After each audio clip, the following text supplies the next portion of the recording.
Hello friends. இன்னைக்கு நாம பார்க்க போறது வந்து வாட்டர் பத்தி. இதுவரைக்கும் வந்து நம்ப இந்த பயோகெமிஸ்ட்ரி சீரிஸ்ல வந்து கெமிக்கல் பாண்டிங்லேருந்து தெர்மோடைனமிக்ஸ் வரைக்கும் ஃபினிஷ் பண்ணியிருக்கோம். ஸோ வாட்டர் அப்படிங்கிறது வந்து அ நம்ம பயோமாலிக்யூல்ஸோட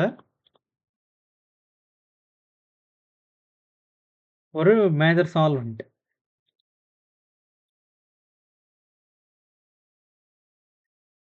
ஸோ அப்போ அந்த வாட்டரோட ப்ராப்பர்ட்டீஸ வந்து அண்டர்ஸ்டாண்ட் பண்றதுங்கிறது பயோகெமிஸ்ட்ரிக்கு வந்து ரொம்ப இம்பார்ட்டன்ட். ஸோ இப்போ வாட்டரோட ப்ராப்பர்ட்டீஸ்லாம் என்னென்னலாம் பார்க்க போகிறோம் அப்படின்னா, அதோட few physical and chemical properties.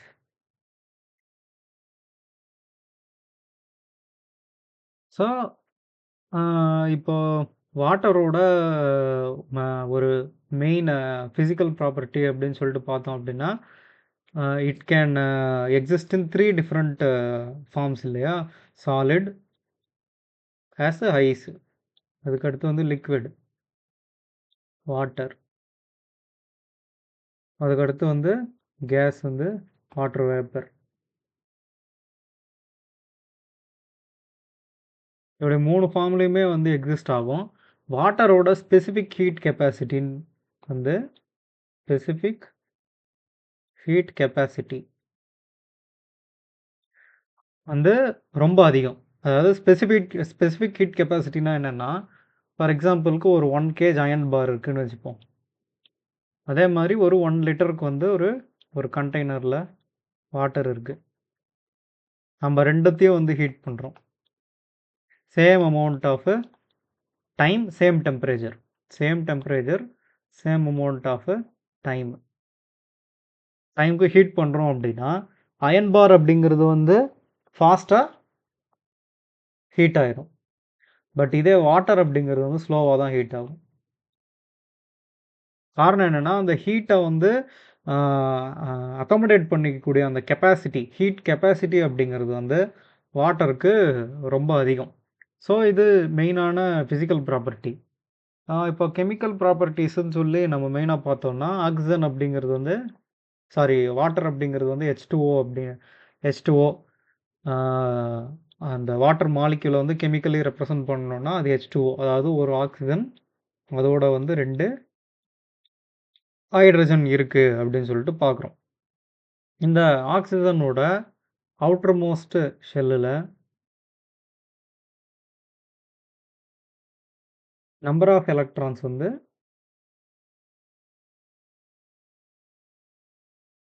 6 இருக்கு. Number of electron 6. நம்ம ஃபர்ஸ்ட் லெக்சர் கெமிக்கல் பாண்டிங் வந்து பார்த்துருந்தோம் அப்படின்னா, ஆம், ஒரு ஒரு ஆட்டம் அப்படிங்கிறது வந்து அதோட ஸ்டேபிள் ஸ்டேட்டை வந்து ரீச் பண்ணுறதுக்கு பேர் ஆக்டெட் ஸ்டேட் அப்படின்னு சொல்லியிருந்தோம். இந்த அவுட்டர் மோஸ்ட் ஷெல்லோட அந்த ஸ்டேபிள் ஸ்டேட், அதாவது ஆக்டெட் ஸ்டேட்டுங்கிறது 8 எலக்ட்ரான்ஸ் இருக்கணும். அந்த ஆக்டெட் ஸ்டேட் ரீச் பண்ண. ஸ்டில் 2 எலக்ட்ரான்ஸ் அப்படிங்கிறது வந்து டெஃபிஷியன்ட்டா இருக்கு. 2 எலக்ட்ரான் அப்படிங்கிறது டெஃபிஷியன்ட்டா இருக்கு. ஸோ ஒரு ஹைட்ரஜன் ஒரு எலக்ட்ரான் வச்சிருக்கு. இன்னொரு ஹைட்ரஜன் ஒரு எலக்ட்ரான் வச்சிருக்கு. இது 2ம் ஆக்ஸிஜனோட வந்து ஜாயின் பண்ணிக்குது. இது வந்து ஆக்ஸிஜனோட எலக்ட்ரான் தான். இது இல்லாம மொத்தம் 6 எலக்ட்ரான் இருக்குன்னு சொன்னேன். 1, 2, 3, 4, 5, 6. So 2 lone pair of electrons இருக்கு. 2 லோன் பேர்ஸ் இருக்கு. 2 பாண்ட் பேர்ஸ் இருக்கு. So oxygen in water has 2 lone pairs of electron and 2 bond pairs. ஓகேவா? ஸோ இங்கே நல்லா வரைகிறேன்.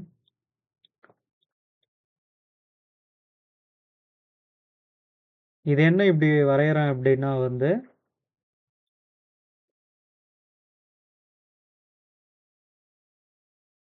இது என்ன இப்படி வரைகிறேன் அப்படின்னா வந்து, இந்த லோன் பேர் ஆஃப் எலக்ட்ரான்ஸ் வந்து எவ்வளோ அ தூரத்துக்கு வந்து இந்த மாலிக்யூலோட நியூக்ளியஸ்லேருந்து இருக்க முடியும். The probability of finding an electron. Probability of finding electron. அது அந்த ஸ்பேஸ்க்குள்ள தான் இருக்கும். ஸோ, அதோட அந்த அது எவ்வளோ தூரத்துக்கு அந்த எலக்ட்ரான் அப்படிங்கிறது வந்து இருக்க முடியும் அப்படிங்கிறது தான் ஸ்பேஸ். இது வந்து இமேஜினரி லைன்ஸ் தான் நம்ம ட்ரா பண்ணுறதுங்கிறது. ஸோ, அதுக்குள்ள you can find an electron for the oxygen in the water molecule. அந்த லோன் பேர் ஆஃப் எலக்ட்ரான்ஸ் வந்து இங்கே எங்கே வேணாலும் இருக்கலாம். இதுக்குள்ள எங்கே வேணாலும் அது வந்து இருக்கலாம். அதுதான் அதோட ஏரியா. அதுக்குள்ளே தான் இருக்க முடியும். அதுக்கு வெளியே அப்படிங்கிறது வந்து போக முடியாது. அது வந்து லோன் பேர் ஆஃப் எலக்ட்ரான்ஸ். இந்த லோன் பேர் ஆஃப் எலக்ட்ரான்ஸ் அப்படிங்கிறது வந்து ஒன்று ரெப்பல் பண்ணும் இல்லையா? ஒன்று ரெப்பல் பண்ணும். இந்த லோன் பேர் ஆஃப் எலக்ட்ரான்ஸும் இந்த பாண்ட் பேர் ஆஃப் எலக்ட்ரான்ஸும் ஒன்று ரெப்பல் பண்ணும். காரணம் நெகட்டிவ் சார்ஜ். எல்லாமே நெகட்டிவ் இன் சார்ஜ் எலக்ட்ரான்ஸ். எலக்ட்ரான் வந்து நெகட்டிவ் சார்ஜ். இப்படி வந்து ஒன்று ரெப்பல் பண்ணுறதுனால இதோட bonding angle, actual bonding angle அப்படிங்கிறது வந்து 109 டிகிரி அரவுண்ட் இருக்கணும். அதை வந்து குறைஞ்ச 104 டிகிரி 104.5 நினைக்கிறேன். எக்ஸாக்டாக செக் பண்ணணும். ஸோ 105 அரவுண்ட் வந்து இந்த பாண்டிங் ஆங்கிள் அப்படிங்கிறது வந்து இருக்கும் ஆக்சிஜனுக்கும். இங்கே லோன் பேர் ஆஃப் எலக்ட்ரான்ஸ் இருக்குது. இது எல்லாத்துக்கும் நடுவில் இருக்கக்கூடிய அந்த பாண்ட் ஆங்கிள்ஸ் அப்படிங்கிறது வந்து 104.5 அப்படின்னு சொல்லிட்டு இருக்கும். காரணம் என்னென்னா ஒன்று வந்து ரெப்பல் பண்ணுது. இப்போ இது இல்லை அப்படின்னா 109 அப்படிங்கிறது வந்து இருக்கும். ஏன்னா இது ரெண்டும் கொஞ்சம் தூரமாக இருக்கும். இங்கே ரெப்பல் பண்ணுறதுனால இது ரெண்டும் வந்து கிட்ட வந்து வருது. ஸோ இந்த ஹைட்ரஜன் ரெண்டும் கிட்ட வந்து வரும்போது அதுக்கு நடுவில் இருக்கக்கூடிய பாண்ட் ஆங்கிள் 104.5 டிகிரி அரவுண்ட் வந்து வரும். ஸோ இந்த ஆக்சிஜனோட ஹைப்ரிடைசேஷன் வந்து sp3 hybridized molecule tetrahedral geometry.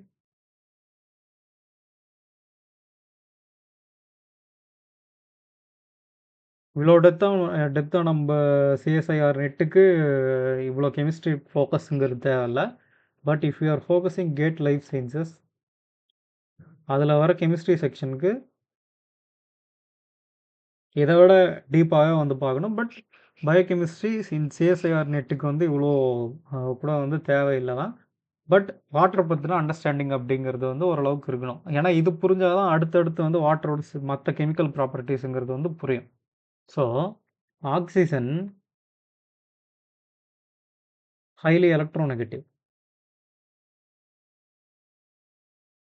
Highly electronegative compared to the hydrogen.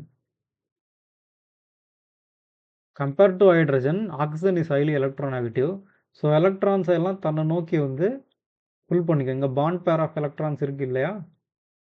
இதை தன்னை நோக்கியே வந்து புல் பண்ணிக்கும். அதனால் ஆக்சிஜனுக்கு வந்து ஒரு பார்ஷியல் நெகட்டிவ் சார்ஜ் க்ரியேட் ஆகும். ஹைட்ரஜனுக்கு பார்ஷியல் பாசிட்டிவ் சார்ஜுங்கிறது வந்து க்ரியேட் ஆகும். ஸோ நம்ம முன்ன பார்த்தோம் ஆக்சிஜனுக்கு வந்து 2 லோன் பேர் ஆஃப் எலக்ட்ரான் இருக்குது அப்படின்னு சொல்லிட்டு. இருக்குது அப்படின்னு சொல்லிட்டு. இப்போ ஃபார் எக்ஸாம்பிள் ஒரு புரோட்டான் இருக்குன்னு வச்சுப்போம். புரோட்டான் இருக்குது அப்படின்னா இந்த 2 எலக்ட்ரானை வந்து இதுக்கு டொனேட் பண்ணி ஸோ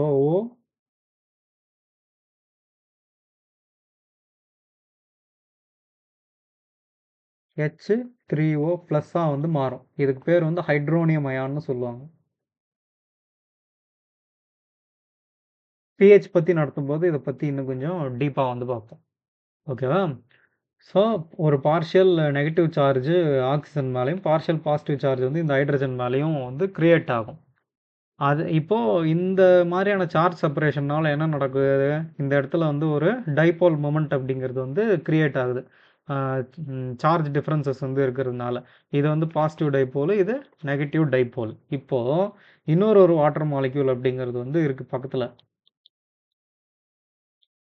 இப்படி இருக்குது. Oxygen partially negative, hydrogen partially positive. இது ரெண்டுத்துக்கும் நடுவில் பாண்டிங் க்ரியேட் ஆகுது இல்லையா? இந்த மாதிரி க்ரியேட் ஆகிற பாண்டிங்க்கு பேர் தான் ஹைட்ரஜன் பாண்டிங். இதை நம்ம கெமிக்கல் பாண்டிங்லேயே பார்த்தோம். Hydrogen bonding. ஓகே. இப்போ நம்ம மேஜரான ஒரு கொஷினுக்கு வந்து போவோம். Why salts dissolve in water? Why not in oil? ஏன் வந்து சால்ட்ஸ் வந்து வாட்டரில் வந்து டிசால்வ் ஆகணும்? ஃபார் எக்ஸாம்பிள் இப்போ NaCl எடுத்துப்போம். இப்போ NaCl அப்படிங்கிறது வந்து NAக்கும் சிஎல்க்கும் நடுவில் கோவலண்ட் பாண்டிங் அப்படிங்கிறது வந்து இல்லை. NaClக்கு நடுவில் இருக்கிறது வந்து அயானிக் பாண்டிங் தான். ஸோ சோடியம் வந்து ஒரு எலக்ட்ரானை கொடுத்துருக்கு குளோரினுக்கு. அதனால் குளோரினுக்கு வந்து நெகட்டிவ் சார்ஜும், சோடியம் ஒரு எலக்ட்ரானை கொடுத்துருக்கிறதுனால அது மேலே ஒரு பாசிட்டிவ் சார்ஜும் வந்து டெவலப் ஆகிருக்கு. ஏன் இந்த எலக்ட்ரானை கொடுக்குது, ஏன் குளோரின் வாங்குது, இது எல்லாத்தையுமே கெமிக்கல் பாண்டிங்கில் கிளியராக எக்ஸ்பிளைன் பண்ணியிருக்கேன். அதை வந்து பார்த்துக்கோங்க. அதை பார்த்தா தான் வந்து இது புரியும். ஸோ இப்படி தான் NaCl கிறிஸ்டல் ஃபார்ம் ஆகுது. எல்லா கிறிஸ்டல்ஸுக்குமே இதே ஃபார்முலா தான். NaOH, KCl, KOH, potassium hydroxide, potassium chloride எல்லாத்துலேயுமே இப்படி தான் வந்து இந்த சால்ட் கிறிஸ்டல்ஸ் வந்து ஃபார்ம் ஆகுது. இப்போ இந்த NaCl இந்த சால்ட் எடுத்து நம்ம வாட்டரில் மிக்ஸ் பண்ணுறோம். வாட்டர் இருக்குது, NaCl வந்து போடுறோம் அப்படின்னா என்ன நடக்குது? Na ப்ளஸ்ஸாகவும் Cl மைனஸாகவும் வந்து பிரியுது. இப்போ Na மேலே பாசிட்டிவ் சார்ஜ் இருக்குது. காரணம் என்னென்னா அதுக்கிட்ட ஒரு எலக்ட்ரான் குறைவாக இருக்குது, Cl கிட்ட ஒரு எலக்ட்ரான் வந்து அதிகமாக இருக்குது. இப்போது NAக்கு பாசிட்டிவ் சார்ஜ் இருக்கிறதுனால வாட்டரில் இருக்கக்கூடிய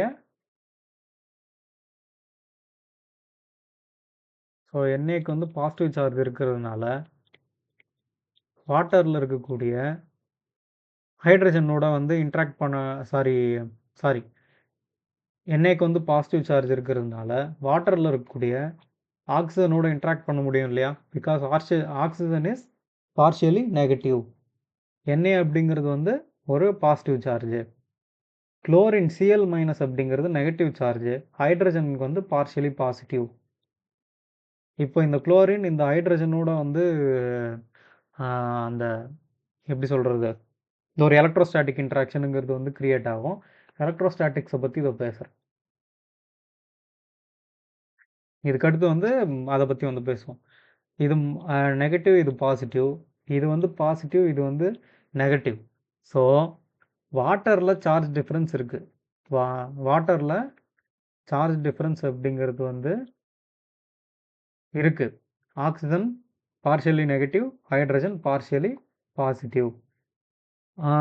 இப்போ இந்த பார்ஷியல் சார்ஜ் டிஃப்ரென்சஸ் வந்து இருக்கிற காரணத்தினால தான் ஒரு சொல்யூட்டை, அதாவது ஒரு போலார் சொல்யூட்டை வந்து நம்ம போடும்போது இது வந்து டிசால்வ் வந்து ஆகுது. ஏன்னா அந்த சொல்யூட்லேயும் வந்து சார்ஜ் டிஃப்ரென்சஸ் அப்படிங்கிறது இருக்குது. Na வந்து ப்ளஸ்ஸு, Cl வந்து மைனஸ். இந்த ப்ளஸ் வந்து மைனஸோட ரியாக்ட் இது இந்த எலக்ட்ரோஸ்டாட்டிக் இன்ட்ராக்ஷன், இந்த பாண்டிங்கிறது வந்து க்ரியேட் ஆகுது.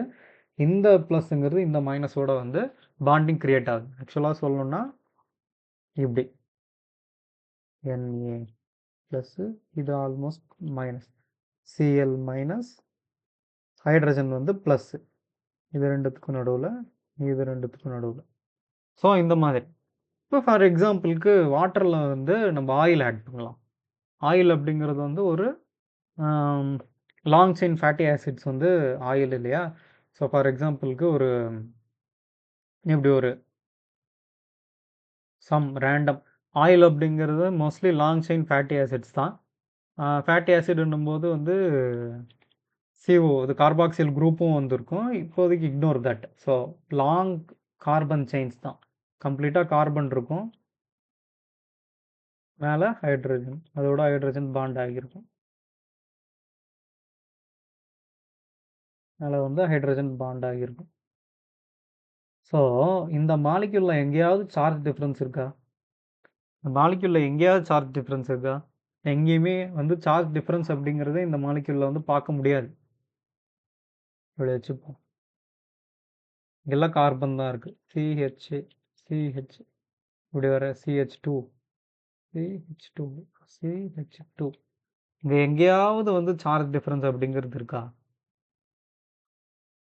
Then how can it react with the water? டெஃபினட்டாக வந்து வாட்டரோட வந்து ரியாக்ட் பண்ணவே பண்ணாது. இதனால தான் நீங்கள் வாட்டரில் ஆயில் ஆட் பண்ணதுமே,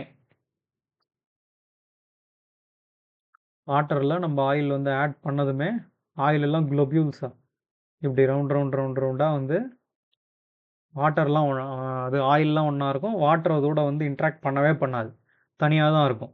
அதுக்கு மெயின் ரீசன் அப்படிங்கிறது வந்து ஆயிலில் எந்த விதமான சார்ஜ் டிஃப்ரென்சஸும் இல்லை. பட் NaCl நான் ஆட் பண்ணப்போ அதில் சார்ஜ் டிஃப்ரென்ஸ் இருக்குது. So water is a polar solvent.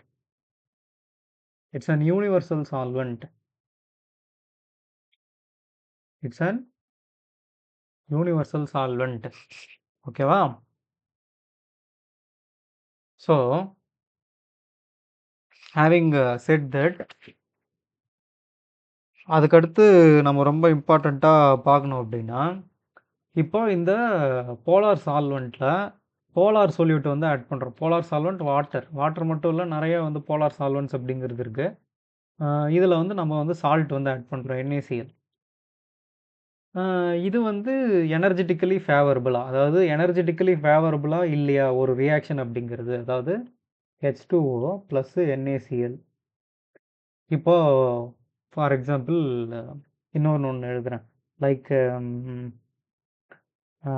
Sunflower oil எடுத்துக்கோ, சும்மா ஒரு எக்ஸாம்பிளுக்கு. Plus NaCl. இந்த ரியாக்ஷன் ஸ்பான்டேனியஸா, இந்த ரியாக்ஷன் ஸ்பான்டேனியஸா சொல்லுங்க பார்ப்போம். Which reaction is spontaneous? எந்த ரியாக்ஷன் அப்படிங்கிறது வந்து ஸ்பான்டேனியஸ்?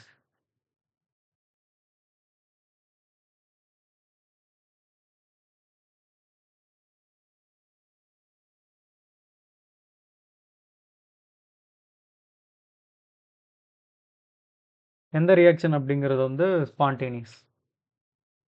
ஸோ வாட்டர் இருக்குது, அதில் NaCl ஆட் பண்ணதுமே அது Na ப்ளஸ் ஆகும், Cl மைனஸ் ஆகும் வந்து ஸ்ப்ளிட் ஆகிடுது. Na ப்ளஸ் ஆகும், Cl மைனஸ் ஆகும் வந்து கன்வெர்ட் ஆகுது. இதோட என்ட்ரோஃபிங்கிறது இன்க்ரீஸ் ஆகுதா இல்லையா?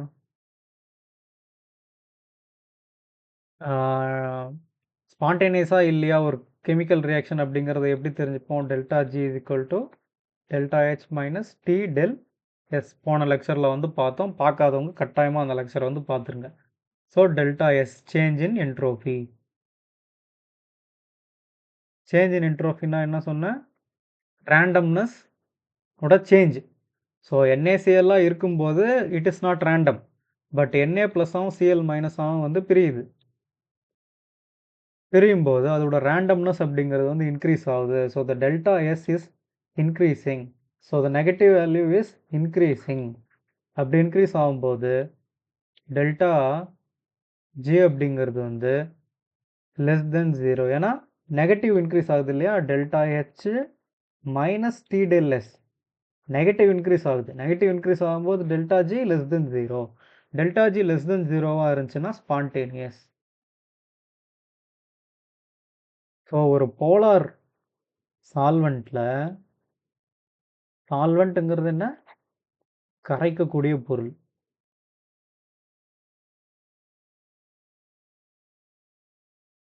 கரைக்கக்கூடியது. சொல்யூட்டுங்கிறது கரையக்கூடியது.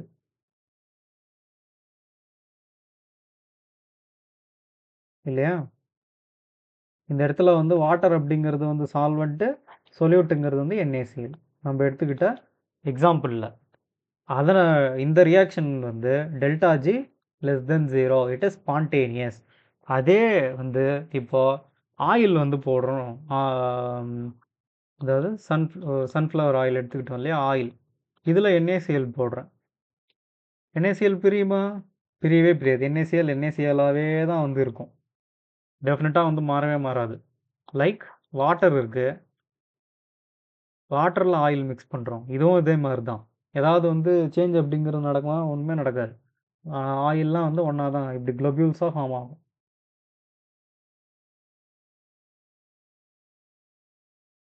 ஒண்ணுமே வந்து நடக்காது. லைக் இதுதான் வந்து ஒரு ஆயில் அப்டின்னா, இன்னொரு ஒரு மாலிக்யூல், இன்னொரு ஒரு மாலிக்யூல். இப்படி ஒரு லாங் ஃபேட்டி ஆசிட் செயின் இருக்குன்னு வச்சுப்போம். வாட்டர் அப்படிங்கிறது வந்து இதை சுற்றி ஒரு கேஜ் மாதிரி ஃபார்ம் ஆகும். அதனால தான் ஆயில் அப்படிங்கிறது வந்து ஒன்றா ஆயிடுது. நீங்களே அப்சர்வ் பண்ணி பாருங்கள், கொஞ்சம் வாட்டர் எடுத்துகிட்டு அதில் வந்து ஆயில் மிக்ஸ் பண்ணி பாருங்கள். வாட்டர் அதை சுற்றி ஒரு கேஜ் மாதிரி ஃபார்ம் ஆகும். பட்டு இதெல்லாம் வந்து ஒன்றாயிடும். ஆயில் அப்படிங்கிறது வந்து ஒன்றா தான் இருக்கும். அந்த இடத்துல வாட்டர் மாலிக்யூல்ஸோட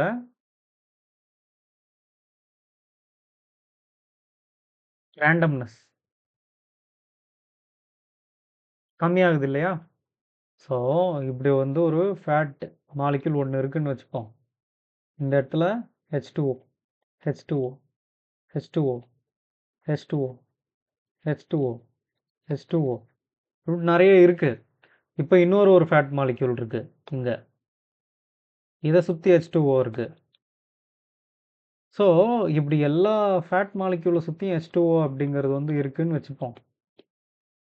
அந்த சிஸ்டமில் வந்து வாட்டர் மாலிக்யூலோட ரேண்டம்னஸ் அப்படிங்கிறது குறையுது. So delta G is equal to delta S minus T del S இல்லையா? ஸோ டெல்டா எஸ் கம்மியாகுது, நெகட்டிவ் கம்மியாகுது, அப்போ பாசிட்டிவ் அதிகமாகுது. So delta G will be greater than 0. Delta G greater than 0னா நான் ஸ்பான்டேனியஸ். இதை கம்மி பண்ணுறதுக்கு நேச்சராக என்ன பண்ணுது அப்படின்னா, இந்த எல்லா ஃபேட் மாலிக்யூல்ஸையும் ஒன்று சேர்த்து இப்படி ஒரு ஆர்டர்டாக வந்து மாற்றிடுது. அதாவது தனித்தனியாக இருக்குது. இங்கே ஒரு ஃபேட் மாலிக்யூல் இருக்குது, இங்கே ஒரு இங்கே ஒரு ஃபேட்டி ஆசிட் மாலிக்யூல் இருக்குது, இங்கே ஒன்று இருக்குது அப்படின்னா, இது ஒவ்வொன்றத்தை சுற்றியும் வாட்டர் மாலிக்யூல்ஸ் வந்து இப்படி கேஜாக ஃபார்ம் பண்ணுது. இது வந்து டோட்டலாக என்ட்ரோஃபியை வந்து கம்மி பண்ணுது, என்ட்ரோஃபி சேஞ்சை வந்து கம்மி பண்ணுது. இதை கவுண்டர் பண்ணுறதுக்கு நேச்சராக என்ன பண்ணுது அப்படின்னா, இந்த எல்லா ஃபேட் மாலிக்யூல்ஸையும் ஒன்று சேர்த்துது. கரெக்டாக இப்படி ஃபார்ம் ஆகிடுது, இப்படி ஃபார்ம் ஆகிடுது. ஸோ வாட்டருங்கிறது இப்போ இந்த இந்த இடத்துல இருந்த அளவுக்கு இந்த இடத்துல இப்போ வாட்டர் சுற்றி ஃபார்ம் ஆகுது இல்லையா?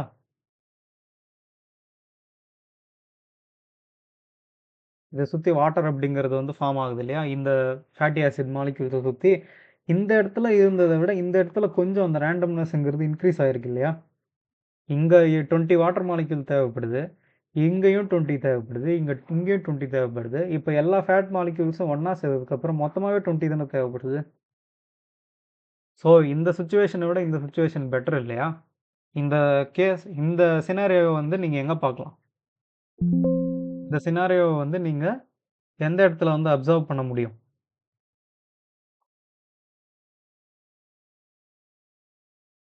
இந்த சினாரியோவை நீங்கள் எங்கே வந்து அப்சர்வ் பண்ண முடியும்?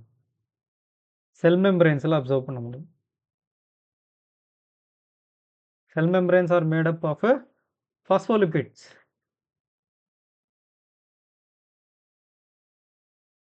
கம்ப்ளீட்டாக வந்து லிப்பிட் லேயரு இப்படி இருக்கும், இப்படி இருக்கும், பார்த்துருப்பீங்க. அப்படி இருக்கும். 2 லேயர்ஸ் ஆஃப் லிப்பிட்ஸ். உள்ளுக்குள்ள வந்து சைட்டோபிளாசம் இருக்கும். Cytoplasm polar in nature. ஏன்னா மேஜர் காம்போனன்ட் வந்து வாட்டர். ஸோ இந்த நான் ஸ்பான்டேனியஸாக இருக்கக்கூடிய ஒரு சிஸ்டமை கொஞ்சம் ஸ்பான்டேனியஸாக வந்து நேச்சரே வந்து கன்வெர்ட் பண்ணுது இல்லையா? இப்படி தான் வந்து செல் மெம்பரேன்ஸே வந்து ஃபார்ம் ஆகியிருக்கலாம் அப்படிங்கிறது ஒரு எவல்யூஷனரி பயாலஜிஸ்டோட ஒரு அசம்ஷன். இப்போது ஹேவிங் செட் தட் இது வரைக்கும் நம்ம என்ன பார்த்தோம் அப்படிங்கிறத வந்து ஒரு சம்மரி பார்த்துருவோம். இது வரைக்கும் நம்ம என்னெல்லாம் பார்த்தோம்? ஸோ ஃபஸ்ட்டு வந்து வாட்டரோட ஃபிசிக்கல் ப்ராப்பர்ட்டிஸ் பார்த்தோம். அதுக்கடுத்து வந்து கெமிக்கல் ப்ராப்பர்ட்டிஸு, போலார், நான் போலார், எனர்ஜெட்டிக்கலி ஃபேவரபுளா அன்ஃபேவரபிளா? இது எல்லாத்தையுமே வந்து பார்த்துட்டோம். இதுக்கு அடுத்து வந்து ரொம்ப மெயினாக பார்க்க வேண்டிய ஒன்று என்ன அப்படின்னா வந்து, so water is a polar solvent. Water is effective in screening the electrostatic interactions between dissolved ions because it has high dielectric constant. அப்படின்னா என்ன? இதை வந்து இப்போ பார்ப்போம்.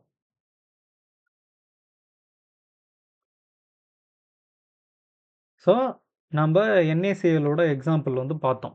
இப்போ NaClல வந்து நம்ம வாட்டரில் வந்து ஆட் பண்ணுறோம் அப்படின்னா Na+ஐயும் Cl- ஆகும். இது வந்து பிரிஞ்சிருது. இது ரெண்டுத்துக்கும் நடுவில் இருக்கக்கூடிய டிஸ்டன்ஸ் அப்படிங்கிறது வந்து இன்க்ரீஸ் ஆகுது. So water has a high shielding effect on polar molecule. நான் போலார் மாலிக்யூல் மேலே கிடையாது. ஆயிலை வந்து போட்டிங்க அப்படின்னா இந்த மாதிரிலாம் பிரியாது. போலார் மாலிக்யூல் மேலே ஹை ஷீல்டிங் எஃபெக்ட் இருக்குது அப்படின்னு சொல்லிட்டு சொல்கிறோம். இதை வந்து ரொம்ப டிஸ்டன்ஸ்க்கு வந்து பிரிச்சிடும். ஸோ இப்போ இந்த சார்ஜஸோட இன்ட்ராக்ஷன் வந்து நம்ம வந்து ஸ்டடி பண்ணோம் அப்படின்னா அதுக்கு வந்து ஃபார்முலா இந்த மாதிரி ஏதாவது இருக்கா அப்படின்னு சொல்லி பார்த்தோம் அப்படின்னா கூலம்ஸ் லா படிச்சிருப்போம். கூலம்ஸ் லா என்ன? Force between two charged molecules அப்படிங்கிறது வந்து K constant plus Q1 charge of one ஒரு சார்ஜ். இப்போ ஒரு Na அப்படின்னு ஒரு மாலிக்யூல் ஒரு ஆட்டம் இல்லாட்டி ஒரு அயான் இருக்குன்னா அதோட சார்ஜ் +1னா +1 அந்த மாதிரி. அது இன்னொரு சார்ஜ் இப்போ Cl- இருக்குன்னா அதோட சார்ஜ் டிவைடட் பை R². இது ரெண்டுத்துக்கும் நடுவில் இருக்கக்கூடிய டிஸ்டன்ஸை ஸ்கொயர் பண்ணுறோம். இதை நம்ம போட்டோம் அப்படின்னா நமக்கு இந்த ரெண்டு சார்ஜஸ்க்கும் நடுவில் இருக்கக்கூடிய ஃபோர்ஸ் வந்து நமக்கு கிடைச்சிரும். இந்த K அப்படிங்கிறத எப்படி ரெப்ரசன்ட் பண்ணால் K is equal to 1/4πε0 εr. ε0 அப்படின்னா இது permittivity in free space. Permittivity in free space. εr அப்படிங்கிறது வந்து ரிலேட்டிவ் பெர்மிட்டிவிட்டி.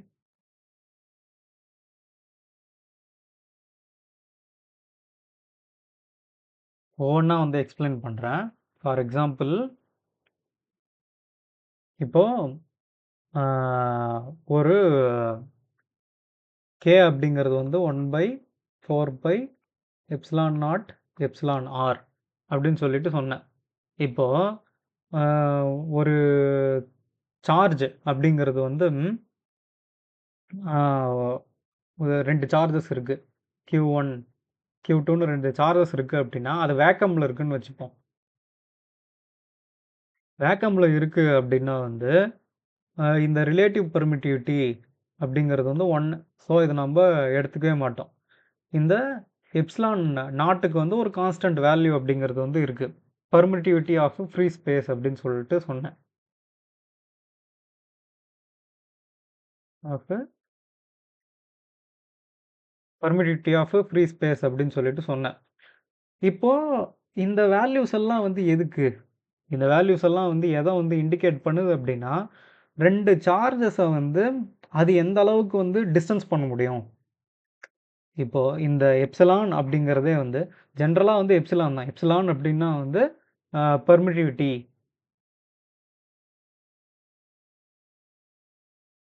புரியுதுங்களா? பெர்மிட்டிவிட்டி. எப்சிலான் ஆர் அப்படிங்கிறது வந்து ரிலேட்டிவ் பெர்மிட்டிவிட்டி. புரியுதுங்களா? Epsilon by epsilon naught. இதுதான் வந்து ஃபார்முலா. ரிலேட்டிவ் பெர்மிட்டிவிட்டி அப்படின்னு சொல்லிட்டு சொல்லலாம். அதாவது ஃப்ரீ ஸ்பேஸ்க்கும் ஆக்சுவலி அந்த மீடியம், ஆக்சுவலி இப்போ வாட்டர்னா வாட்டர் மீடியம், அந்த மீடியமோட பெர்மிட்டிவிட்டிக்கும்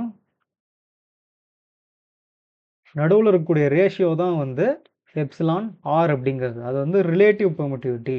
எப்சிலானுங்கிறது வந்து ஆக்சுவல் பெர்மிட்டிவிட்டி.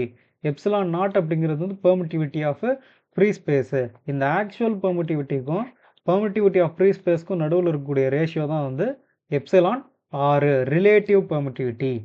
ஓகேங்களா? ஸோ ஹேவிங் செட் தட், இப்போ இதெல்லாம் எதுக்கு நம்ம வந்து தெரிஞ்சுக்கணும் அப்படின்னா வந்து, இப்போ நம்ம NaCl அப்படிங்கிற இந்த எக்ஸாம்பிளை வந்து பார்த்தோம். இதை வந்து நம்ம வாட்டரில் ஆட் பண்ணுறோம் அப்படின்னா Naவும் Clலும் தூர தூரமாக வந்து செப்பரேட் ஆகும். காரணம் என்ன அப்படின்னா வாட்டரோட relative permittivity, that is epsilon R அப்படிங்கிறது, ரிலேட்டிவ் பெர்மிட்டிவிட்டி அப்படிங்கிறது ரொம்ப அதிகம், ஹை. இதே ஆயில், இதே NaClல வந்து ஆயிலில் போடுறோம். ஆயிலோட ரிலேட்டிவ் பெர்மிட்டிவிட்டிங்கிறது ரொம்ப லோ. அதுதான் ஃபர்ஸ்ட் ஸ்லைடில் வந்து இங்கே எழுதியிருந்தேன்.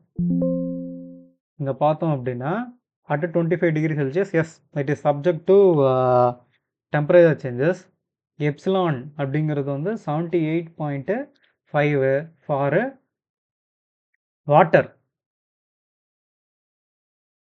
இதே வந்து நான் போலார் சால்வெண்ட் லைக் ஆயில், ஆயிலுக்கு வந்து 4.6. சிம்பிளாக சொல்லணும்னா வாட்டர் அப்படிங்கிறது வந்து 2 சார்ஜஸை தூரமாக ஒரு போலார் சொல்யூட்டை தூரமாக வந்து ஸ்ப்ளிட் பண்ண முடியும். அதே மாதிரி ஒரு போலார் சொல்யூட்டை ஆயிலால் ரொம்ப தூரம் ஸ்ப்ளிட் பண்ண முடியாது. இதுதான் வந்து மீனிங். ஐ ரிப்பீட், இன்னொரு தடவை கூட ரிப்பீட் பண்ணுறேன். வாட்டர்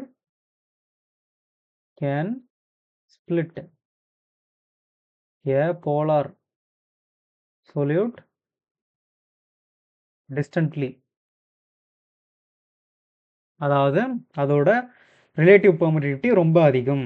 இதே வந்து ஆயில்னா லைக் நான் போலார் சால்வெண்ட் அப்படிங்கிறது ஒரு போலார் சொல்யூட்டை அவ்வளோ தூரம் ஸ்ப்ளிட் பண்ணாது. ஸோ இது பேஸ் பண்ணி வந்து கொஷின்ஸ் வந்திருக்கா அப்படின்னு பார்த்தோம்னா டெஃபினட்டாக வந்து வந்திருக்கு. பட் அந்த கொஷின்ஸ் வந்து ஆன்சர் பண்ணோம் அப்படின்னா நம்ம எலக்ட்ரோஸ்டாட்டிக் பொட்டன்ஷியல் எனர்ஜி அந்த கான்செப்டும் வந்து நமக்கு தெரிஞ்சிருக்கணும். அது இந்த லெக்சரோட பார்ட் 2ல் வந்து சொல்கிறேன். ஸோ வீடியோஸை வந்து கண்டினியூஸாக வந்து பாருங்கள்.